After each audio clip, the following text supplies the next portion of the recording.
நம்முடைய பிதாவாகிய தேவனாலும் நம்முடைய இரட்சகராகிய இயேசு கிறிஸ்துவினாலும் உங்களுக்கு கிருபையும் சமாதானமும் உண்டாவதாக. கிறிஸ்து இயேசுவுக்குள் அன்பான சகோதர சகோதரிகளை, இன்று நாம் தியானிக்க இருக்கிறதான வேதவசனம் லூக்கா எழுதின சுவிசேஷம் 7ஆம் அதிகாரம் 6ஆம் வசனம். இயேசு அவர்களுடனே கூட போனார். ஆமேன். நாம் அநேக இடங்களில் இயேசுவின் பின்னே அநேக ஜனங்கள் கூட்டம் கூட்டமாக போனார்கள் என்றும் இயேசுவையே நாடி போனார்கள் என்றும் நாம் பார்க்கலாம். ஆனால் இந்த வசனத்தில் மட்டும் இயேசு அவர்கள் கூடவே போனார் என்று உள்ளது. ஏன்? இந்த சம்பவம் நடந்த இடம் கப்பர்நகூம் ஆகும். இந்த கப்பர்நகூம் பற்றி நாம் பார்க்கும் பொழுது, இந்த ஊரில் வாழ்ந்தவர்கள் மிகவும் மேட்டிமை நிறைந்த, பெருமை நிறைந்தவர்கள், மிகவும் செல்வ செழிப்பான கப்பர்நகூம். இங்கே பெரிய பெரிய பிஸ்னஸ் பீப்புள்ஸ், ஓனர்ஸ் வாழ்ந்ததான ஒரு பட்டணம்.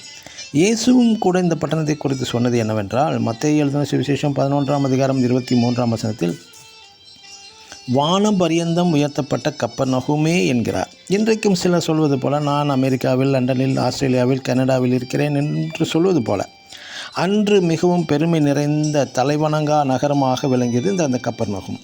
பேதுருவாமி சுகம் வேண்டி இங்கு இயேசு வந்ததும் இந்த கப்பர்நகூமில் தான். குறிப்பாக இந்த பட்டணத்தில் வாழ்ந்த 100க்கு அதிபதி மிகவும் நல்லவனாக, நன்மை செய்பவனாகவும், செப ஆலயம் கட்டி தந்தவனாகவும் மற்றும் யூதர்களுக்குள்ளே மூப்பர்களால் நற்சாட்சி பெற்றவனாகவும் திகழ்ந்தவன் இவன்.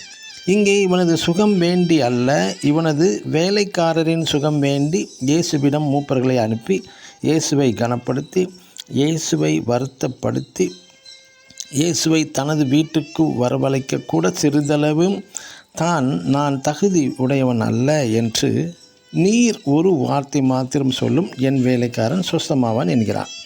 இயேசு இப்பேற்பட்ட யாருக்குமே தலைவணங்கா நகரத்தில் வாழும் இந்த 100க்கு அதிபதியின் தாழ்மையான சுபாவத்தை கண்டு, இப்பேற்பட்ட கப்பர்நகூமில் இந்த 100க்கு அதிபதியை போன்ற நபரை இஸ்ரேலருக்குள்ளும் கண்டதில்லை என்று இயேசு தன்னை சந்திக்க வந்த மூப்பர்களுடனே கூட இயேசுவும் போனார் என்று உள்ளது.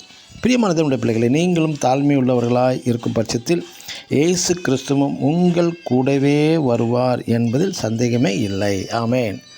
God bless you.